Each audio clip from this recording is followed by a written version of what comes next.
Hi, for the record, I'm Lindsay Curley. I'm the Secretary of Commerce and Community Development. Thank you for being here. So Good day to have you. I assume you've seen the amendment to today's calendar. The committee needs to take a position on. We had one yesterday, and I've had some communications with David Hall. I think I know what's going on, but it's a very strange amendment to say the least. I've never seen anything drafted quite like this. But maybe you could fill us in on your perspective, because you mentioned in the amendment. Sure. So as you know, most of you probably know, this is about money that was left to the state of Vermont through the closure of Vermont Yankee. It was a consideration related to compromises made around that closure, and Entergy paid the state of Vermont $2 million a year over 5 years, and that money was to be used to put back into Windham County for economic development. Back in 2014, there were discussions about how to create a process for doing that, and ultimately there was an agreement that created a council. We call it WikiDip, Windham County Economic Development Program, but a council that was made up of a variety of people from Windham County. The state, the Agency of Commerce did have one voice, somebody from Vernon. At any rate, I have that agreement in front of me, but over the years, the $2 million was deployed using this process whereby the council would meet and discuss potential projects and make a recommendation to the agency secretary. To my knowledge, the agency secretary always agreed with the council and signed off on the disbursement of funds that were recommended for these projects. So we reached a point in 2020 where all of the original 10 million had been expended. And the Windham County partners, so not the council, but another group of folks in Windham County that had worked together over the years, reached out to me to ask for the money to be transferred to the Brattleboro Development Credit Corporation. And at that time, as you know, I thought all the money was gone at that point. well, great gonna point. say, Let me go back. So I jumped ahead. So some of the way that the program was structured, there were loans, incentives, and grants that could be offered up with this money.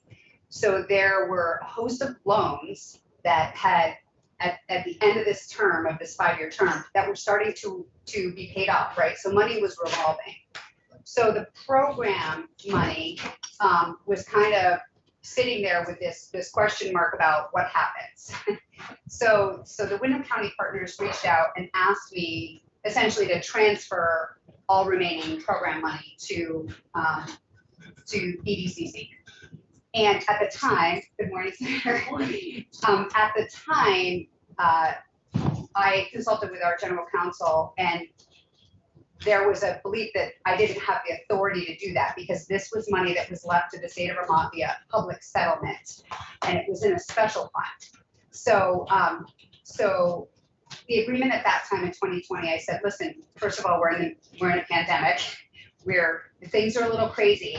Why don't you make a proposal for a grant? Because I do have the authority to provide you a grant now. So if you need money to help with recovery or a variety of different things, put it in writing and we'll consider that. So at that time, the revolved amount of money was, or the program money was roughly 1.4 million.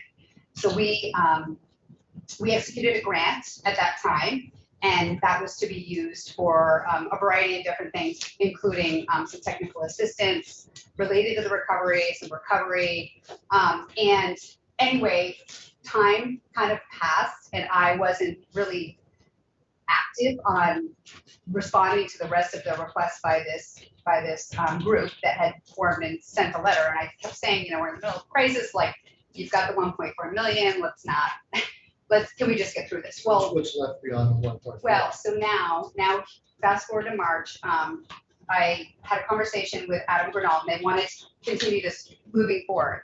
So now there's roughly 1.6 million in revolved funds, and there is roughly 2.5 million that is sitting with VITA. They administer the loans, so we have a memorandum of understanding with VITA administer these low interest loans. So they are still collecting on those loans. So as they collect, right, our program money is getting It's bigger and revolving. it's revolving and we're getting interest. And so, we had sort of this long conversation because, it was always my thought that this money would go to Windham County. And so I wasn't entirely sure why we were pressing to make a change because I thought that the process was seemingly working. Well, what I have come to learn over time was there were folks in Windham County that thought we may use the revolve money elsewhere. And so now, knowing that, I recognize why they would want to protect that money. And to be honest, our agency is fine if we want to entrust BDCC or somebody else for that matter, if we want to entrust them to take the program money going forward and invest it into economic development in Windham County. We are fine with that. But legally, we were not sure how to untangle this. And so it is a bit of a tangle. It's a bit of a tangle. And what we said was, if you want the money quick, we can do another grant. But it doesn't really resolve the issue long term, right? We're going to keep sort of going through this. So I just said, if you can come up with language that will essentially discontinue the program as we know it, and it's legally, something we can do, right? Take a legal settlement and bring the program and transform it. And I think it would have to be an acknowledgement by the legislature that the original intent of this money had been met. And now, the program for the Revolve Funds Plus, all the loans that are with VITA would ultimately be transferred over to BDCC for them to administer. And it is our understanding that the MOU with VITA, that we are able to separate from that and make that move. And I know it will be work, but it's that part of it is probably the least of our worries besides the amount of work. It's really just making sure that, and I'm not aware, so somebody else that knows more about this than me that is able to essentially take, what was done through a legal settlement and sort of breaking, making a sort of slicing down the middle and saying we've met the intent. You have the legal settlement with you? Oh, I don't, but we can get it to you. Our general counsel has that, I do believe, yeah. So basically, you think that the legislature expresses their intent, that would make it easier for you to go forward and change caretakers of this money or something like that? Yeah, I mean, really, if I'm directed to, stop being involved and that I'm not, charged with protecting this public money, I certainly feel like at that point, it could go wherever the legislature would like it to go, right? It's just my understanding that the way the legal settlement work and the way the special funds work, I don't have the authority to just transfer a program. Right. So, but we're not opposed to it. The legal settlement involved Entergy, right? Would they have to sign off too on how this money is being used? I missed that. Entergy, Oh, didn't they get involved in the legal settlement? yeah, but what I don't know is like I think They probably, it was they a- probably don't care. right, I think it's right, done though. I think it's a finished transaction. yeah. They gave us the money and these guys are administered. I think it's a done deal. It was a piece of the settlement, was to have this 10 million. Correct. for Whitney Yeah, because County. there were other pieces to this compromise, but this was the 10 million. And again, personally, I think that the program, the revolve money should go back to Windham County. I It has don't, been. I and mean, it has been, it absolutely has been. It has not gone anywhere else. But again, that's my feeling. If we were to change, secretaries at some point, somebody else thought differently, they might have a different Right, so, feeling on that, because I think legally, I don't know that it's crystal clear where the program money ultimately So goes, in the other end- than to the special fund. so in the Entergy original agreement, it didn't say I thought it said specifically it was for Windham County Economic Development. It did, but it was not clear as to the revolved funds, because there was not necessarily a guarantee that any of the money would be used in the term, in the form of low interest loans, right? Because it could be incentives, grants, or loans. So it was silent about what, it wasn't silent about interest, right? And so, some attorneys may interpret that well, revolved funds also belong to the special fund. And that's the guidance that I've been given. It's like that money is the special fund. It is the state of Vermont's money. And so you, Secretary, don't have the ability to cut the check and be done. But you would have the ability to execute a different MOU. I mean, a follow-up MOU so that Brattleboro could be managing this on behalf of the state for specific I don't purposes. think that I have that ability unless there's legislative action to essentially say, we've met, we've met the objectives of this legal settlement. And as a result, we're changing, we're ending this program as we know it and starting over. And that's, now we're going in a different direction. Today, I could do another grant with BDCC for anything that's revolved. The challenge of that is we continue to have to monitor that, right? And that's a piece where I think that they just feel like, and again, I don't want to speak for BDCC, but I have had And also conversations. you continue to have money coming in, so you Correct, face the it's same just thing. gonna keep, yeah. So it doesn't sound like this problem or a solution is insurmountable. Correct. I don't think this does it, but we can't spend time Yes. on rewriting Jeanette's amendment for her. I think what we should do is just, as flawed as this is, I think we should just say, we're okay with it. It keeps it alive for a conference committee to And then we can fine work tune on it in the committee Yeah. and the parties to come up with a solution. So I think that it sounds like the end goal is not at issue, it's just how to get there. Correct. So, David, could you join us for a second? Oh, there's Dave. Just when you need it. Thank you. So I know, David, you don't know much about this, but would you agree that this is incredibly odd to just say it's the intent of the General Assembly to take any legislative action necessary? When are we going to take that action? Yeah, I good morning, David Hall, Legislative Counsel. I think this is just a placeholder. I don't think this does anything. To be honest with you, I'm not even sure what the legislature needs to do. So my understanding is that these discussions are still happening. I would suspect that at a minimum, you need amendments to the underlying agreements. You'll need agreements between VITA and any loan recipients. You'll need agreement between the agency and BDCC to transfer whatever unobligated special funds or grant funds there are. So I'm really not sure what the legislature needs to do here. And I'm not sure how far along all of those underlying parties are in an agreement. So, is it unusual for a legislative bill? I wouldn't say that. I feel like I've seen it all. I've seen it all, so you know how unusual it could be. But yeah, I think more needs to happen. I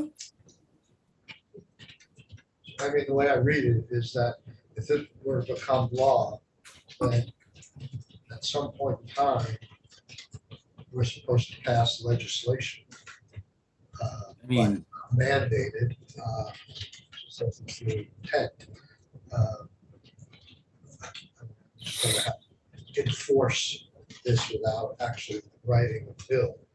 no, you're right. There's no way to enforce this. It's just an intent statement. It doesn't require anybody to do anything, nor does it prevent anyone from doing anything. I mean, there are a couple of intent statements like this in H703. Right, there are. Could we, well, maybe after, Can we, if it's okay with the committee, so everyone can just see this right now. A copy, you'll love it. So I think what we should do is just say we have no objection. We don't think it really gets us to where it's going. But hopefully that can happen during the conference committee or at some further point in time by the parties that, we're interested in supporting the change that Senator White wants and that the administration is agreeable to, and we'll take it from there. But I don't want to start rewriting. We don't just don't have the time to start rewriting this to achieve her goal. I asked her yesterday, I said, if you want to make it mandatory, she said, oh, I would love to do that. So I said, we'll work with David Hall. And I said, call David Hall. I'm going to call David Hall. I don't know, as you've spoken to Senator White, David, so I invited her in here this morning. She didn't come. I don't need to say that we should oppose it because it's a bad precedent, but I'm just willing to move on along those lines. So it's your suggestion to oppose it rather than simply make a statement? No, I'm saying- Meaningless? Yes. Well, I'm not suggesting we impose it because I don't know all the details yet. Well, in other words, and settle it in conference. Yeah, let's just keep it alive, and if they come You want to forward, put this, just with this intent language, which just say we work doesn't on it. really Yeah. say Well, anything. Between now and then, though, do we need to be asking for a specific action that would take it and move it forward? It's not in my interest. Okay. I mean, the people who are involved in it, if they can't produce something that works, then I don't want to pick that responsibility up. So let them work on it together and come up with a solution, working with legislative council that everybody's comfortable with. Working with what's council, your council, it sounds like we need to kind of redraft a new MOU. Yeah, I mean, honestly, our council is happy to, she sent some legwork and we sort of had taken the approach that you took, like, we were not necessarily feeling like the process was broken. That being said, I understand all of, I understand all the desires. So we were looking for PDCC to put forth something. And so we're happy to, add what our council has found. And I have shared that. Because when I first saw the language, our council was concerned about this, and I did just share that, and the understanding I had too was that this might be a placeholder. So, Okay, but we're happy to work together. thank you very much. Yeah. Everybody okay with me responding that way to the? Yes. Okay. Okay, let's move on. Thank you for coming. Good to see you. We're going to hear from, I'm going to turn the hearing over to Senator Clarkson to run the show here. Let's see what comes on first. You don't need to do that. You invited us, and I think it would be great. Well, Gus, we'd love to have you come and chat with us about this, the largest piece of spending in this bill, which is the CTE program, which actually this money isn't in this bill, right? This money is this money? Education services. This money is in the 90 million education surplus money, right? But then it is, so it's not part of our 26.9 million, is what I'm trying to say. Right. Got it. So this is section, It's on page 28. yep, it is section 16. And if you would be kind enough to, what page is section 16, Keisha? 28, I mean, it starts on 27, but appropriation is on 28. Right. So if you'd be kind enough to speak to us about how this evolved and how you are planning on partnering with the CTE centers to do this work. Be delighted to do that. And so for the record, I'm Gus Seelig. I'm the director of the Vermont Housing and Conservation Board. I am a little time constrained today, but I don't think it's very complicated. Before I get into that, I just want to thank the whole committee for all the work you've been doing on housing. It's a heavy lift. I understand that the omnibus bill, the other bodies moved the permitting stuff into another bill, and I just truly hope that when we get to the end of the session, all those permit reforms survive in some fashion and it doesn't get weighed down with other issues. I think the nature of the housing crisis just is that we need to do whatever we can at this moment. Communicating that to your colleagues in the other body. But thank you for all the work you've done this year and the careful thinking.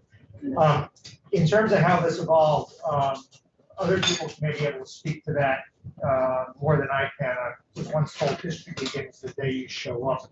So the moment I showed up, Representative Bloomley asked what we were doing about workforce.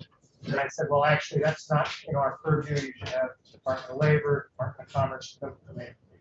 A few weeks later, I got a call from Chair Marcotte. He said, what would you think of the tech centers building affordable housing? And I said, I think that would be wonderful. We've worked with groups like Youth Build and Vermont Works for Women. We actually, I think, did many years ago one project with a tech center. He said, well, would you come to a meeting with them? And I said, sure. And I got to the meeting and we had this language that not only provided $15 million for the tech center, but asked us to be the administrators of it. So that was the first I knew that we'd be asked to play an administrative role. At the speed at which everything's happening, I've just met the tech centers folks in a couple of those meetings with Chair Marcotte. I promised the director who came in, I'd make a visit up to Canaan this summer. I would say to you that the way I am thinking about this, and I think the way they're thinking about this, is that education is their first priority and obviously should be. They have indicated that there are at least 8 tech centers that would like to avail themselves of funds like this, and another 4 are considering it. But how quickly it'll get off the ground, I can't tell you till we have time for more detailed conversation with them. Their chief priority is education, and part of that means finding sites convenient to where the kids are so that they don't spend lots of time traveling. And what they said is with half-day programs, they're lucky to have kids on a work site for an hour and a half a day for their half-day programs. Their dream would be for the state to build facilities where, like with modular housing, they were building homes inside of those facilities, but that's not where they are today. So they expressed great enthusiasm. That's a wonderful idea, though. It's a great idea, and we've actually had a fund that has primarily been used by Habitat for Humanity, but it's called the Habitat Voc-Ed Fund.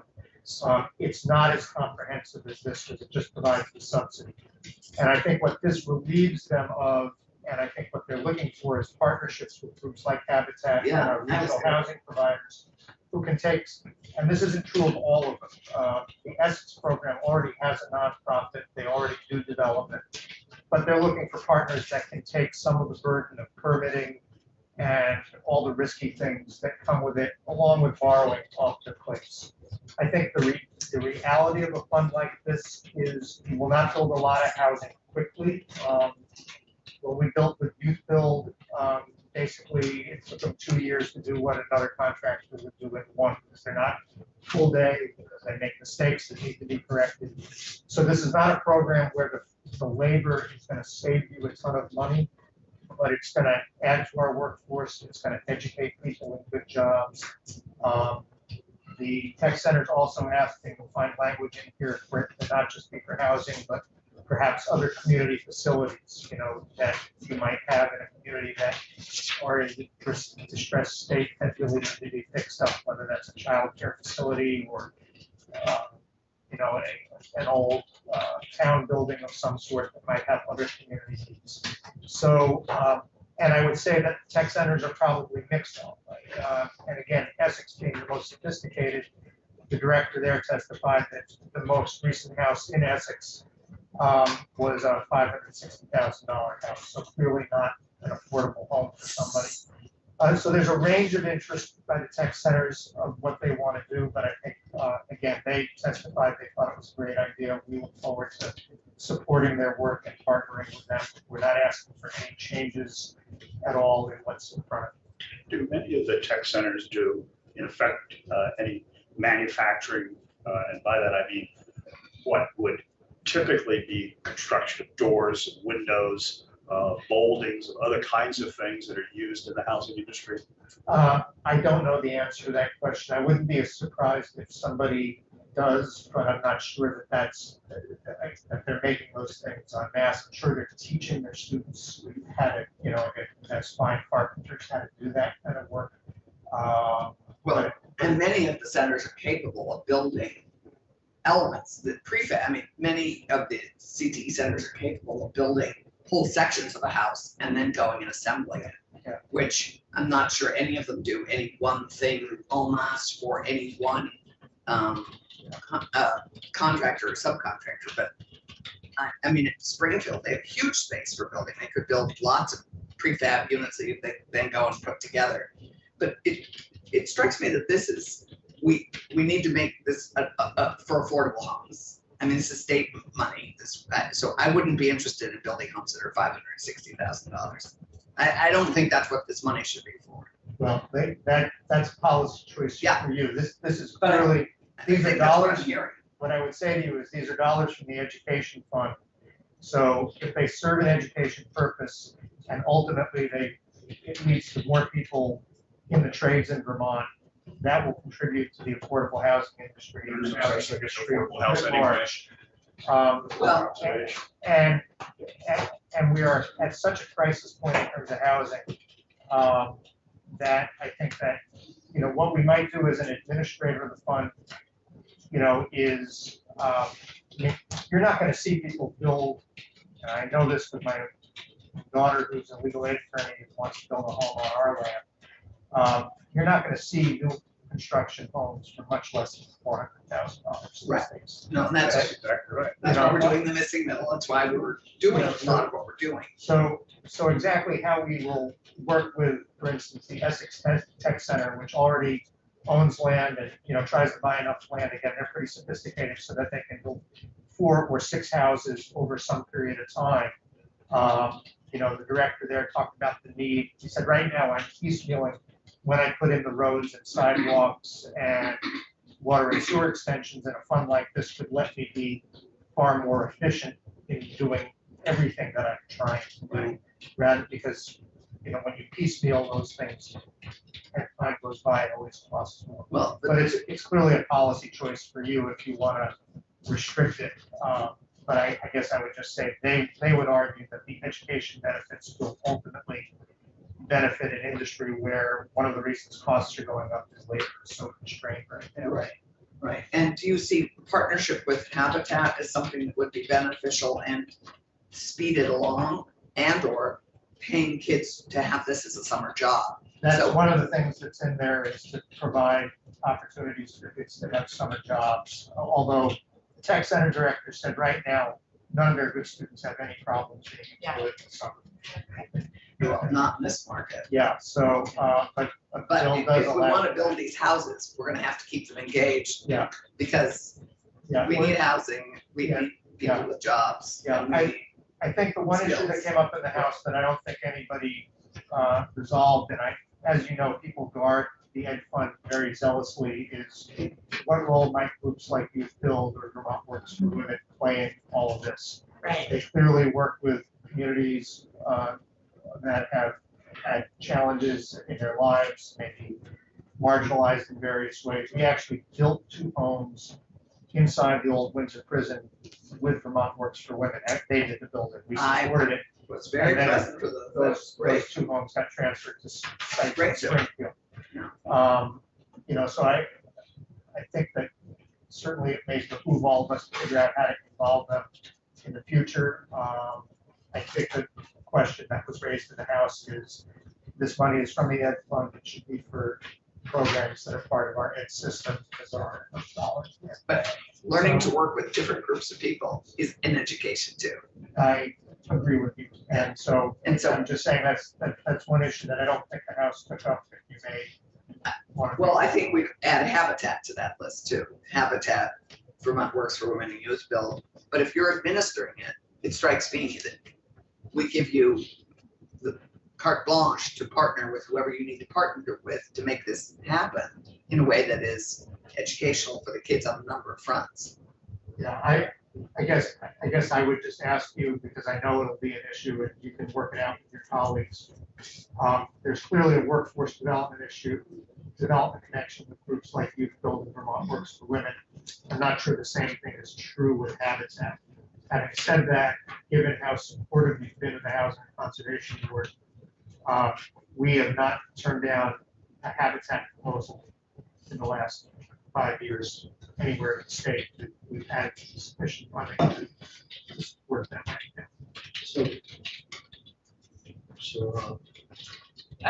One thing I don't see in here, I mean, you're the Housing and Conservation Board, and, you know,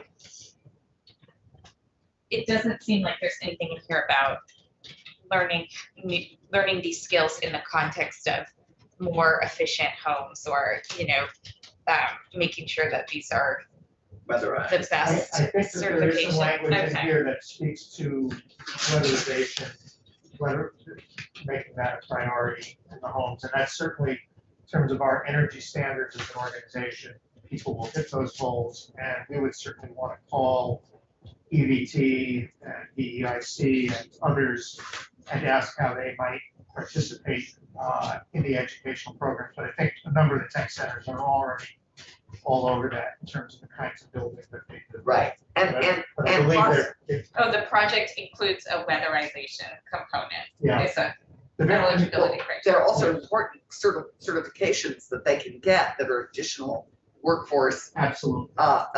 experience and credentials that they can get going through some of those programs. Yeah. To do that, I think. So if you want to put more explicit language about prioritizing that sort of stuff, the very first iteration focused only on the rehabilitation of distressed properties. And of course, some of the tech centers came in and said, such as the Essex Center, you know, we don't have very many distressed properties in Right. Essex, and because location, Well, Springfield would feel differently. Springfield would absolutely feel differently. So it became, so they added new construction as an eligible activity as they went along. So does, Can I, sorry, while we're in the same section about eligibility, Go ahead. sorry, Mr. Chair. Now that I'm looking at the eligibility criteria, I'm confused by item number 1 that says, it results in a building with not more than 4 units. Yeah, I think they were thinking about single-family homes and working on, you know, a distressed property that might be as many as 4 units. Why? I think when you think about the size at which the tech centers operate, take on a much larger building would probably, the length of time it would take to complete a more, you know, an 8, 10, 12 unit building would probably not be realistic. I guess earlier it says, new residential construction projects, commercial construction projects. I don't know if a larger building falls into a commercial construction project or new residential. I guess I wouldn't limit it to 4 units. I could see a 6-unit building that's not much different to work on, and we're trying to achieve scale, especially in our population center. So I just don't know why it's important to limit it to 4. It may not be. I think that within the affordable housing world, there's all kinds of financing for buildings that are 1 to 4 units. That's a pretty standard cutoff that they probably use. But I also think it just speaks to, you know, again, when we've worked in the past with groups like Youth Build, these are not projects that happen quickly. So the bigger a project gets, The slower it's the gonna be slower getting it's gonna be on the, so I would, all the way through it. But if you change it to a larger number, you know, it probably won't change the profile of what gets done. Right. You know, or we can come back next year and say, oh, we found a project. Right. Yeah. but it let's could do be it a in blighted property. It could be a non-conforming blighted property in a Springfield that would have more units. So you would want, if that was an appropriate project. On the other hand, this is not big. This is 4 or more units is what you guys are gonna be doing faster, quicker. I mean, VHCB is gonna be doing that, not through this very slow education process. Yeah, there are other ways to address larger buildings, certainly. Exactly. But- So I don't but think again, that's the purpose of I don't see this as a make or break. Where you draw this line, it's not. But I think with Keisha number 2, we have to add, it's not just a weatherization component. These Yeah. units have to be energy efficient. These buildings have to be completely up to Yeah, I date would and energy look at efficient. Language. Yeah, I agree. so does the section by section analysis describes this as a loan program? This is not a loan program, it's a grant program, right? Well, the idea that I think Representative Marcotte had and others in the other body was that we would provide a loan to the tech centers. And that when a project was completed, they would pay us back. And the funds would Once they were revolve. paid for the project. What's that? Once the project was bought, once the house was bought. Once the project was complete, that we would then be paid back. I think that the caveat I would put on that is that the more affordable you want to make the building to the end user, to the buyer, the more likely it is that there will be a gap between what somebody can afford to pay and what the rehabilitation may cost. What I don't know, and this is partially just because this idea came up in the last 4 weeks, is whether we're going to see significant cost savings as a result of the students' labor and the availability of instructors or not. What we found with Vermont Works for Women and the Springfield project is it was a great educational experience for the women who were incarcerated. They learned a lot, they did great work, but it was not less expensive because people make mistakes, because the instructors needed to be paid for. So if you build a home that costs $350,000 and you decide that you want to be able to sell it for $250,000 to make it affordable to someone who makes, let's say, $70,000 a year, a household making $70,000 a year, you're going to end up leaving some money in the project or finding a different source of subsidy in order to fully pay. So I think the fund will get diminished over time. There will be repayment. The more affordable you make it, the more the fund will get diminished over time. So this is sort of, you view this as a revolving loan? That's how Representative Chair Marcotte viewed it. But I think also understood that it would get diminished over time. In other words, the sentence, the board shall return to the fund any proceeds realized to provide funding for Randy, future where are you? projects.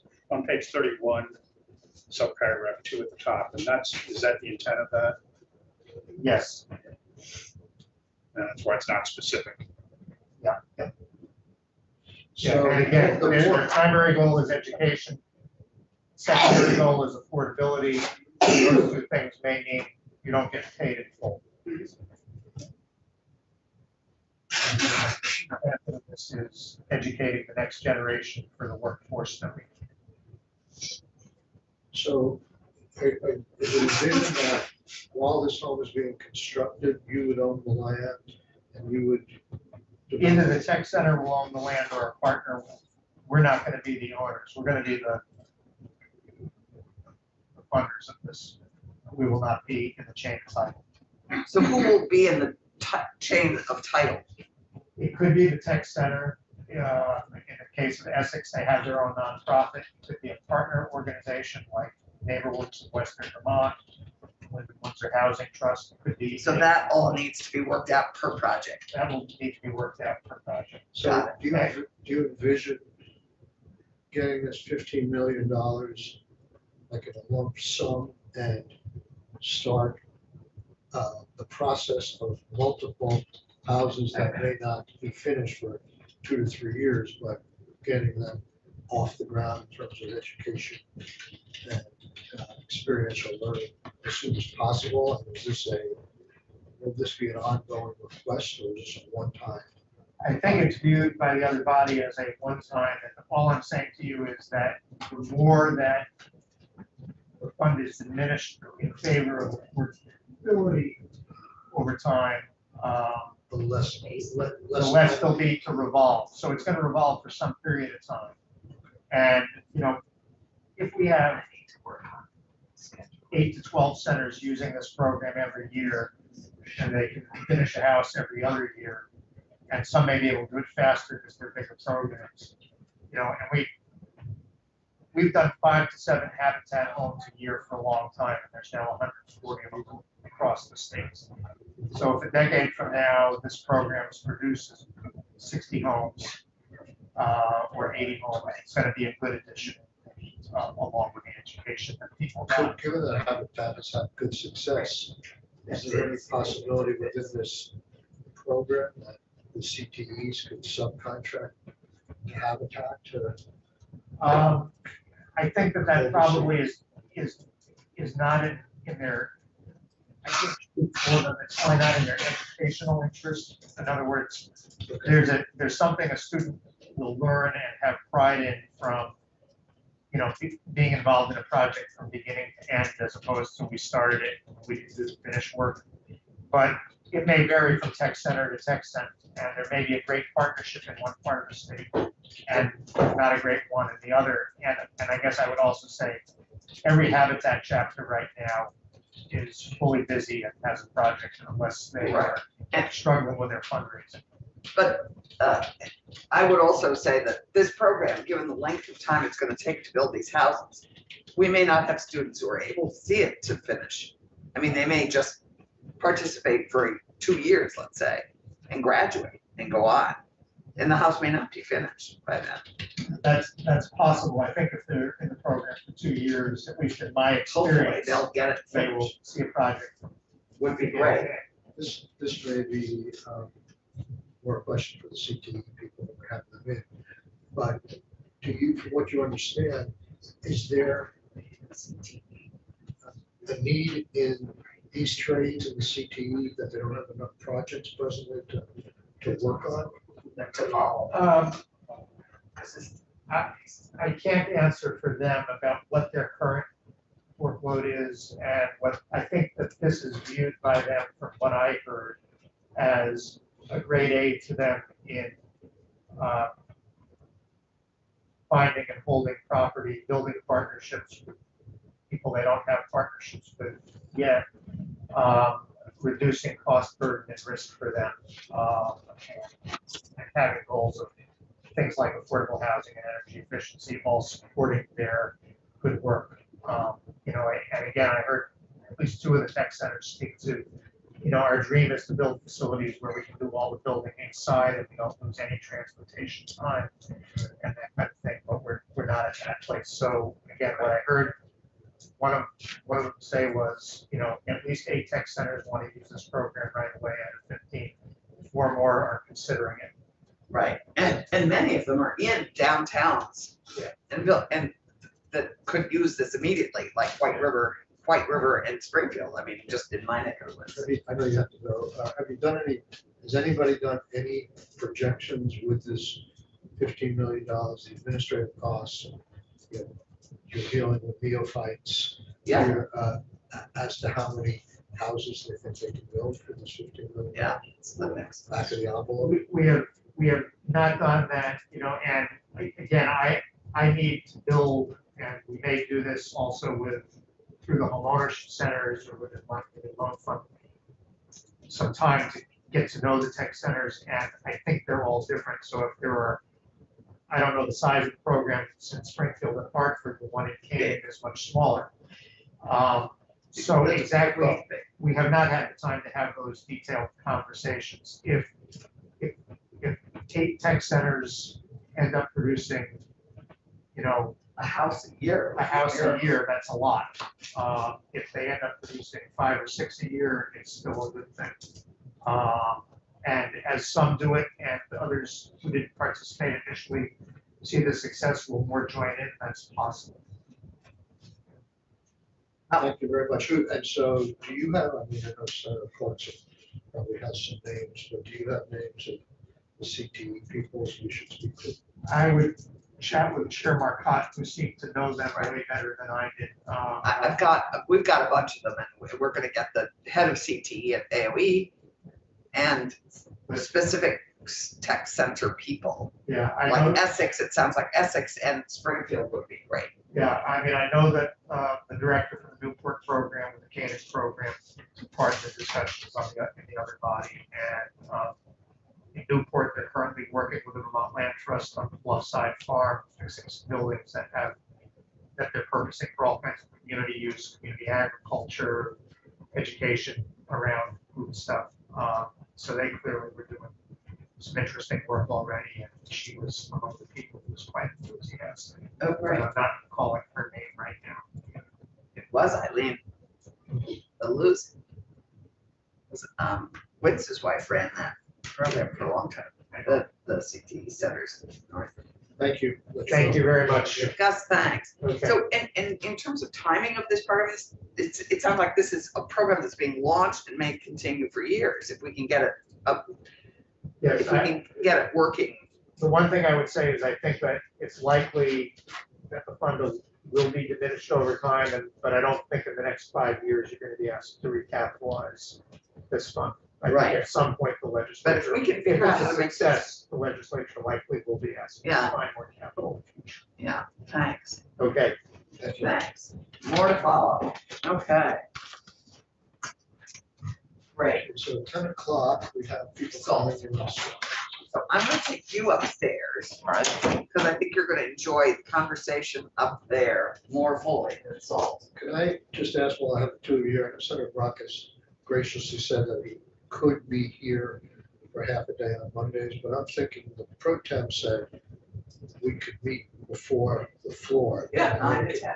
So if that's a good time, I think an hour, I think an hour is better. It could be anywhere between 8 and 10. People want to leave a half hour on either side, the conference committees or something. What's your preference? Just do 9 to 10 as we have been? Or 8:30 to 10. I'm happy to, yeah, you two are more concerned with me. All right, if the people are fine, it'll be 9 to 10. Yeah. Good. Yeah, let's see. That's what we're used to. We're used to being here at 9 anyhow. If we feel we need to move, there's a bunch of stuff I'd really love to move forward. And so we could save Monday for 2 hours. We can meet remotely. Let's see where we are Friday. And if Scott's willing to anchor us here on a Monday for 2 hours, we can meet from 2 to 3, from 2 to 4, 4 to 6. The afternoons, it's great. But we could do like 4 to 6 or something. I mean, we could work the We'll morning. figure that out. on Friday. Yeah. I'm very unenthusiastic, quite frankly. Yeah, But but if we did have to meet on a Monday between now and the end, it would be remotely. oh, yeah, it would It'd definitely be no more than a half a day, but it's not, if we can meet 9 to 10 every day next week, I think we're in good shape. We have about 5 bills. I don't think we're really gonna offer much in the way, and then it's not just. No, there are Fresh some, on the- there's some requests for us to include things work that didn't make it over the line. I understand. I don't And think Arthur Hamlin really would like us to figure out this piece that we can add. So there are some very small things to add. Well, we're taking a break now, are we? Yeah, why don't we take a, go ahead, yeah. I'm why don't we gonna take a run break? Calvin